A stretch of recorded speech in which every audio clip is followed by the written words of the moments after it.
With a warm round of applause, a visionary filmmaker with gems like Udan, Lutera, Trapped, and most recently, the drama series Jubilee and Control to his credit, Mr. Vikramaditya Motwane.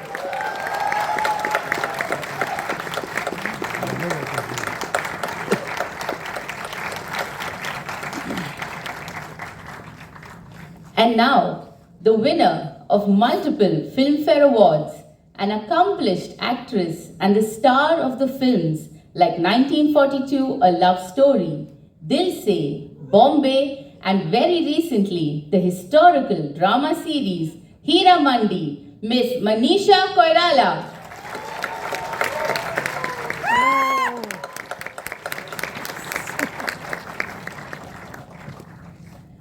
May I now request Shri D. Ramakrishnan, General Manager, National Film Development Corporation, to please join us on stage to felicitate our celebrated speakers.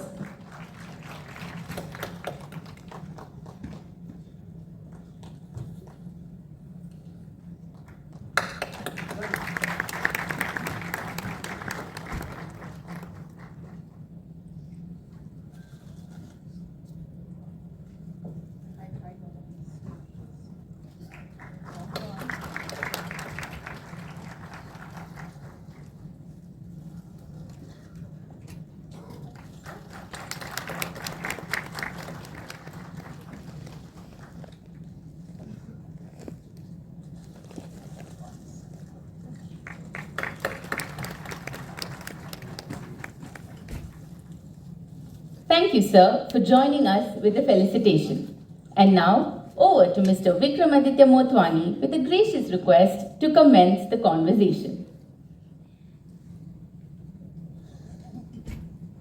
So this is, it's going to be fairly informal because I don't think either of us are those, so what do you feel about this kind of stuff? I mean, I don't think any of us are those kind of people. So, so first question, I think to you, and I think because I get asked this pretty often. Is there a real difference between when you're, yes, from a consumption perspective, of course, there's a difference, but do you feel that there's a real difference when you're actually doing the work? Is there a difference between big screen and streaming? Vikram, no. For me, as an actor, I think, be it for the big screen, be it for web series or anything, it's the same amount of work that is needed, sincerity needed, you know. So preparation, mind frame, everything is the same, I think. So there's not much of a difference. Yeah. That's also maybe because it's Mr. Bansali that you worked with in the streaming world, where I think that it's almost like the production of Hira Mandi is in a sense like one of his films in that sense. Yeah, I have to give you an example. In my 30 years of film career, Hira Mandi's set was the biggest set ever. Wow. So, yeah, I mean, that was the biggest setup that I had worked on. No, so I'll give you my example. Like we did Sacred Games for the first time. That was the first Netflix series, and it was a big launch. I remember that Saif, who understood what this Netflix world meant, what the streaming world meant. I think because a lot of us had, even though we were making movies, we were watching a lot of series. We were watching a lot of things. We were watching House of Cards, we were watching Game of Thrones, we were watching Breaking Bad, a lot of these, you know, big international series. And so I was very excited when Netflix first came. I was very excited. I was like, yeah, great, I want to make series. But I remember I went and met Saif, and he loved it, but he kept getting, like, every friend of his kept telling him, why are you doing TV?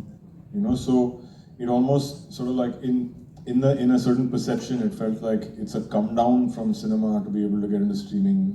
Did you ever sense that? You know, not during Hira Mandi for sure, but there is a certain thing lurking like that. Those kind of thoughts are still very much present and facts in people's mind, even in the film industry. Maybe not so much outsider, maybe not as a consumer, But as people within the film circle, that thinking is still there, I feel, which will take time to, go. Do you think it'll go? When you get used to for a while, it tends to go away. After certain generation, it becomes, right hand and a left hand, and neither of them are more important than the other. And do you have a preference of or not? For me, none. It's a storytelling situation, and I love cinema. I love going to the theater and watching cinema.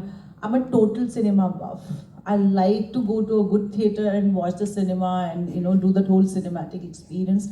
At the same time, I love the thing sitting at my home and watching something. I'm constantly watching and streaming and whatever is good content is going on, because there's so much of good thing which is available right now.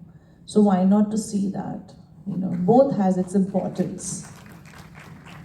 There is one part of me has this, there is a massive love for cinema, like we all have. I think we love to go to the movies, love to be in an auditorium watching something in a collective, and I think that magic does not change, for sure. In my mind, there's a separate kind of magic that comes to watching a really great series, going through, especially when you're talking about multiple episodes over multiple years. I think there's a lot of, there's something to that which is also extremely magical, but there's a longer form that one needs to invest in that to be able to have it really pay off at the end of the day, which makes it harder in a sense. It must be harder.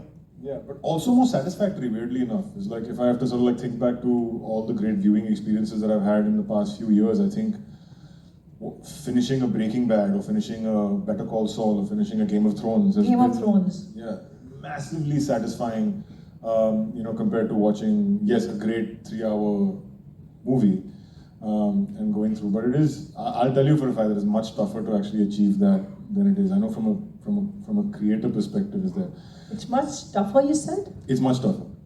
From a creator perspective, to be able to sustain something over multiple seasons and over multiple, would you see yourself as an actor kind of going through that, where you have to invest yourself in a single role for 10 years, 6 to 10 years, playing it year in, year out? No. 6 years seems like very long time. Yeah, but 3 years, 4 years sounds okay. But like somehow for years, it sounds unthinkable at this point of time. I mean, if you look at Game of Thrones, all those characters were... They did. And when you're watching as a consumer, you don't really realize that it must have taken them like so long. How long did it take them? Well, it's 8 seasons, and I think it's about 10 years from the launch to when it actually sort of like finished. So, it's actually unthinkable when you start calculating the years it took. But when you're watching at one go, one season after, I binge watch. So, it's like, it must have taken a tremendous amount of discipline and passion and dedication to, stay connected, stay true to that. No, straight to that. And there's also the other danger that I've seen, and I'd like your opinion on this, is what tends to happen within the series world, and especially for actors. I think creators get away with it, is that your association becomes to that specific character and that specific role, and it becomes difficult for you to break out. And we've seen this time and again, not just in series, but also in the movies as well, and famously in the Harry Potter. Yeah. Like any of those kids today, cast them as something out of that world, and people take a bit of time to sort of like get used to that. Any of the actors who were in Friends, for example. Right. And I think the same thing applies to any of those Game of Thrones characters. What do you think? Yeah, I think for an audience it's difficult to accept them, but if the actors can break that mold and it's tough, because it's very difficult to, one of the reasons, it reminds me, though in a much smaller scale, I didn't want to play that good-looking, pretty, only dancing and crying kind of a thing. So I tried to break that mold by, doing different kind of genres. And I didn't want to be stuck to that, so that it's difficult for my audience to accept me as something else. And I was lucky enough to get those roles. So, but I think as an actor, you would want to explore more aspects. You would want to grow as an actor. So it's important to do variety, I feel. Do you think, and I know this has been the case a little bit, but with the streaming world has also opened up a lot of avenues for writers, for actors, for more diverse stories that are being told. Do you see it as and we all know this, and it's not, I mean, there's no secret about the entire fact that roles for older women are much lesser in the industry. Yeah. They have been for a while. Yeah. But do you see that changing when it comes to streaming? Yeah, it's changing a bit. The term has been actor is the most painful, and it comes sooner to the female actresses, and you realize that you're no longer wanted or to be seen and stuff like that.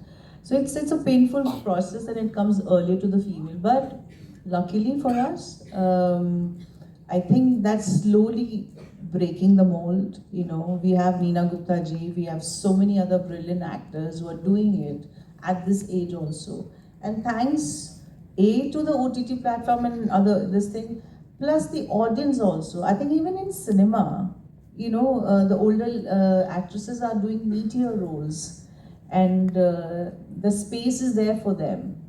So it's because the audience's mind and heart has expanded. I agree, and I'm glad for that. I'm glad because it sort of like just makes it more I mean, we know what the cinema was like in the 90s over here. There was like, you had to play within that box, and 6-quadrant film. Okay, everybody, rich, poor, old, young, everybody had to come and watch the same film. I think that has become a lot more diverse, though. A lot of the streamers are tending to want to get a little bit massier with because in the end of the day, it's a money game, and that's what's tending to happen.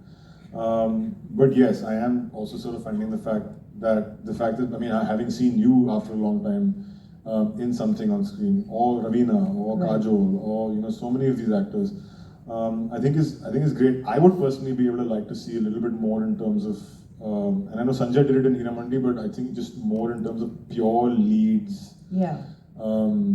Like Mayor of Easttown or any of these other ones where you have Kate Winslet and all these actors and unknown actors playing lead roles as detectives and so on and so forth. Absolutely, that will be very, very interesting, and why not? So how does that happen? We have to create that. We have to make that happen.